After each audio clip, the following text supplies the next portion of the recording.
Guys, welcome back to my channel, Ramon's Food Vlog. Ayan, sa today's video ay magluluto ako nitong custard pudding. So, samahan nyo ako guys at tingnan nyo kung paano magluto nitong trending ngayon na custard pudding. So, let's start cooking guys!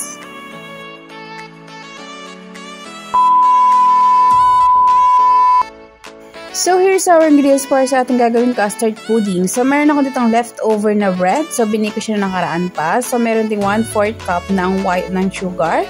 Ayan. So, may egg and then evap and condensed milk.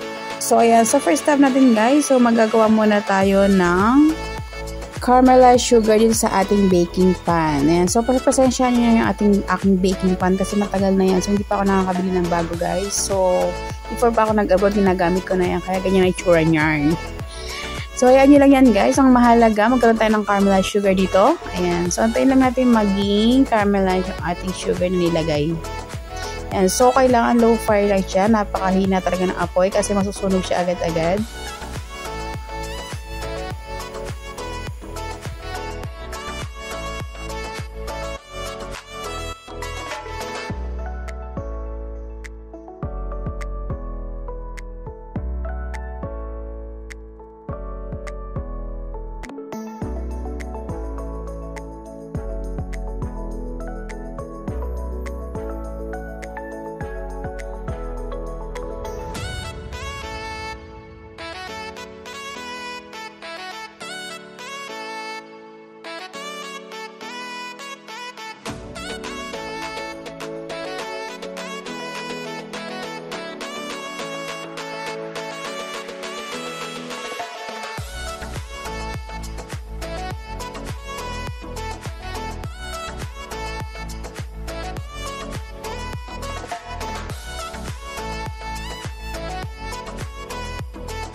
So, ayan na nga guys, after 10 long years, so meron tayong caramelized sugar. So, set aside lang natin yan. And then, dito naman tayo sa preparation ng ating mixture. So, ayan, so hiwa-hiwain lang natin ng maliit yung ating leftover na bread. So, hiwa-hiwain lang natin guys ng maliliit para mas madali siyang matunaw. So, gumamit lang ako dito pala ng 5 pieces. Ayan. So, lang karaan na cheese roll to or bichos. So, nilagay ko lang sa freezer kasi gusto ko nga gawin tong custard pudding na ito na nakikita ko sa Facebook and YouTube. So, ayan na nga guys. Ito na yung pagkakataon para maluto ko to.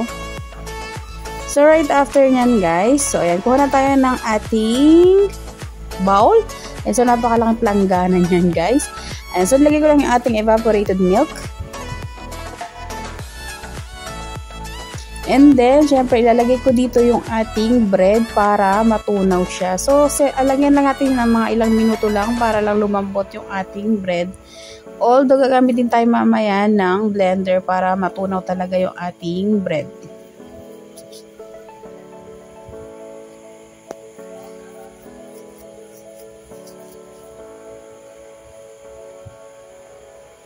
Yan. So, gamit lang tayo ng whisk, guys. So, tulungan natin yung ating sarili para mapadali yung ating buhay. Yan. So, tusok-tusukin nyo lang yung ating bread para matunaw na siya and masama siya sa ating mixture. So, ayan. So, nilagay ko na natin yung ating 2 pieces ng egg.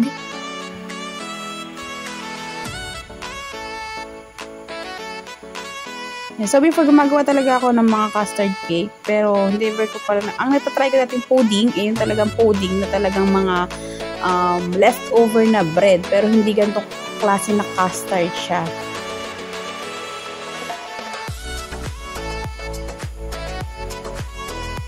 So, yung dating ginagawa ko lang ay yung mga leftover na bread, tapos powdered milk, and then sugar. So, eto meron siyang egg, and then evaporated milk, and then condensed milk. So, ayan na nga guys. So, gumamit na ako ng blender kasi hindi makaya na aking powers na gamitin lang yung whisk para tunawin yung bread. So, 3 salang din ako ng ating mixture dito sa my blender. Ayan. So, nakikita nyo guys, meron pa rin mga medyo buo-buo. Siguro yung mga cheesy, nakaraan doon sa may, leftover na bread.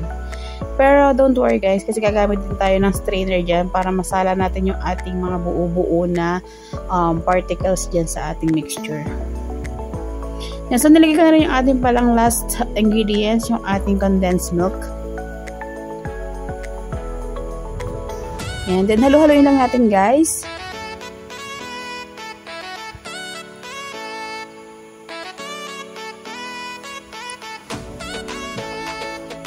Yan. So, pag nag-incorporate na natin lahat ng ating ingredients, so, prepare natin, kukunin natin yung ating na-set aside kanina na pan na may caramelized sugar. Yan. So, ito na nga guys. So, kukuha lang ako ng strainer para matanggal natin yung mga buo-buo patak na bread natin. So, dahan-dahanin lang natin yung paglalagay guys kasi baka tumapol siya. So, mahirapan pa tayo mag-miss. Charot.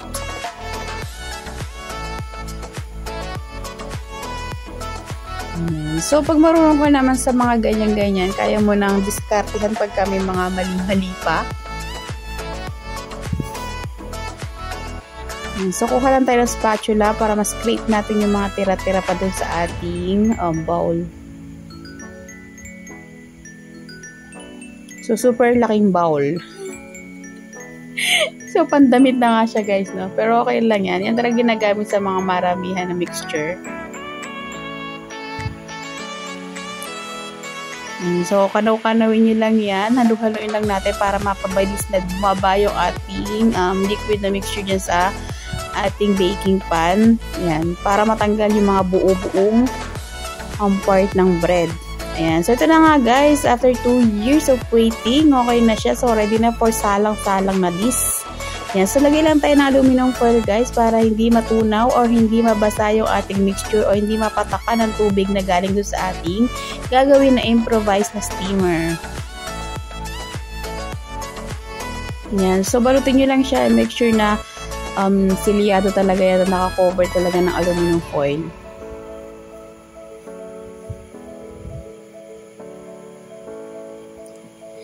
Ayan. So, after nyan guys, so nagpainit na rin ako dito sa aking yolk. Ayan. So, meron na ako ditong water and then papainitin na natin siya. So, medyo mainit na siya guys. So, gumamit lang pala ako din ng yolk dito. So, pwede sa steamer pero pwede din dito. So, nilagyan ko lang ng tubig na kailangan na hindi aabot sa ibabaw ng ating baking pan. So, ayan. Takpan lang natin siya guys. No bake custard pudding to guys. So, pwede kahit wala tayong oven or steamer. Ayan. So, lagyan lang natin sa guys sa ganyan at makakapagluto na rin tayo ng custard pudding. Minsan nga nakakapagluto din ako ng cake gamit mga ganyang bagay kahit walang oven. So, next time guys, pagka may time pa ulit, makakapagluto na. Ayan. So, after 30 minutes sa low fire, ayan, for checking na siya guys. So, tusok-tusokin lang natin siya ng toothpick or fishbowl stick yung gamit ko guys. Pagka nakita natin na walang nakadikit na mixture dun sa ating stick, so it means na ready na for kain-kain yan, for tasting na. So luto na yan pagka ganun guys. Yan. So iset aside lang natin siya and cool down natin. So i-chill muna natin siya sa ating freezer for mga 1 hour para lumamig siya and then ma-settle down yung or ma-cool down yung ating cake.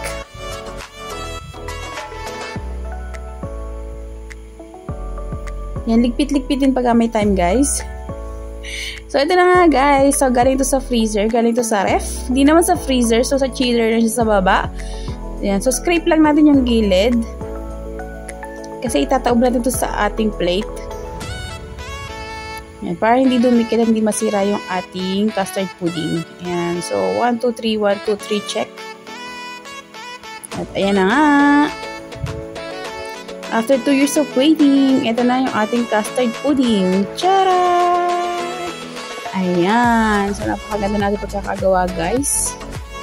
Yan. So, parang mas madali to, syempre, kesa dun sa custard cake na kasi leche plan yung ilalim niya. And then, chiffon cake yung ibabaw niya. Pero ito, sama-sama na siya talaga. So, syempre, mas mahirap yun kasi parang mas masarap naman yun, diba? Pero okay lang, masarap din naman to. So, same lang, parang same lang siya ng lasa. Although, meron nga tong bread kasi. And iyon ay talagang for cake and then leche flan on the top. So, ito na nga guys, yung ating recipe for today, custard pudding. Ayan. So, trending na trending to guys sa Facebook ngayon. Ayan. So, ito na nga yung ating slice, yung ating first slice. So, napakaganda, napaka-stable ng ating cake. Ayan, nalaglag na nga guys. So, ayan. So, titikman natin to guys.